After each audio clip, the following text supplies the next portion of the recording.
ஆலயா cotton trending வேட்டிகள், ஷர்ட்டுகள்.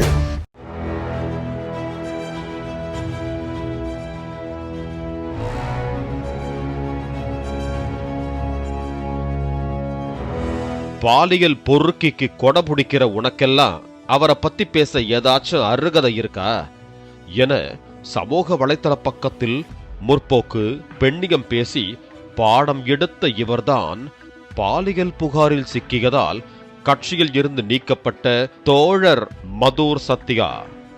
தோழி, நான் ஒரு தோழர் பார்த்தேன், என் கண்ணை திறந்துட்டார் தோழி. என்ன ஒரு வார்த்தைகள், என்ன உச்சரிப்பு! ஆளாய் பிறந்ததற்கே வெட்கப்படுகிறேன் தோழி. தனியார் தொலைக்காட்சியில் நடைபெறும் விவாத நிகழ்ச்சிகளில் பங்கேற்று அதன் மூலம் பிரபலமானவர் மதுர் சத்யா. இவர் இந்திய கம்யூனிஸ்ட் கட்சி மற்றும் AIYF, ISCUF போன்ற அமைப்புகளில் இயங்கி வந்தார்.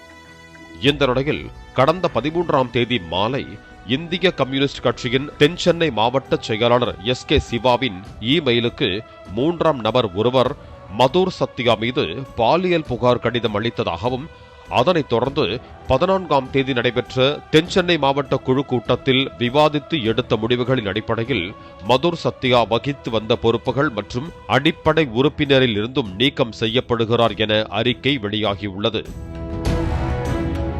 மேலும் பாதிக்கப்பட்ட பெண்களுக்கு ஆதரவாகவும் காவல்துறை சட்டப்பூர்வமான நடவடிக்கைகள் எடுக்க கோரி இந்திய கம்யூனிஸ்ட் கட்சி தென்சென்னை மாவட்டம் சார்பில் மாவட்ட செயலாளர் SK சிவா பெயரில் பெருநகர சென்னை மாநகர காவல் ஆணையர் அலுவலகத்தில் புகார் கடிதம் அளிக்கப்பட்டுள்ளதாகவும் கூறப்படுகிறது. இதுகுறித்து சமூக வலைதளங்களில் பதிவிட்ட பெண் ஒருவர் முற்போக்கு பேசி 10க்கும் மேற்பட்ட பெண்களிடம் மதுர் சத்யா தவறான முறையில் நடந்து கொண்டதாகவும், இது பற்றி தனக்கு ஒரு வாரத்திற்கு முன்பு தெரிய வந்ததாகவும் குறிப்பிட்டார். மேலும் கட்சி உரிய நடவடிக்கை எடுக்கும் என சிலர் தன்னிடம் கூறினார்கள். அறிக்கை வரும் வரை தனக்கு நம்பிக்கையே இல்லை.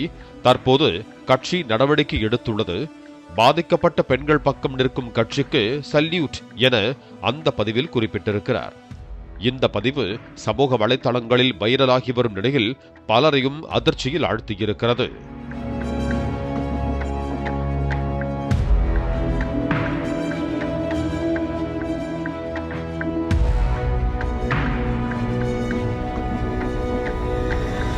இந்த நிலையில் சமூக வலைதள பக்கத்தில் பலரும் மதுர் சத்யாவிற்கு எதிராக தங்களது கண்டனங்களை தெரிவித்து வருகிறார்கள்.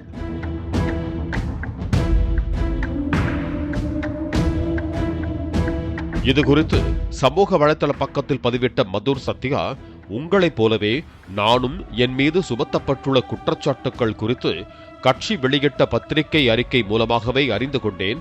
என் தரப்பு விளக்கத்தை அளிப்பதற்கான வாய்ப்பு எனக்கு இதுவரை வழங்கப்படவில்லை.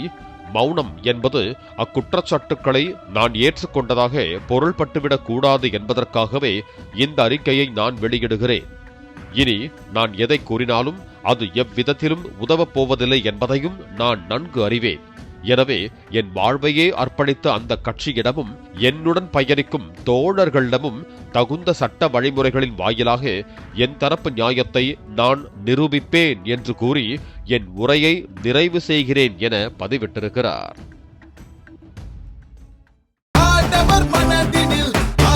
ஆலயா காட்டன் ட்ரெண்டிங் வேட்டிகள், ஷர்ட்டுகள். பிளே ஸ்டோர் மற்றும் ஆப் ஸ்டோரில் இருந்து பாலிமர் செயலியை QR கோடு மூலம் பதிவிறக்கம் செய்யுங்கள். செய்திகளை உடனுக்குடன் பெறுங்கள்.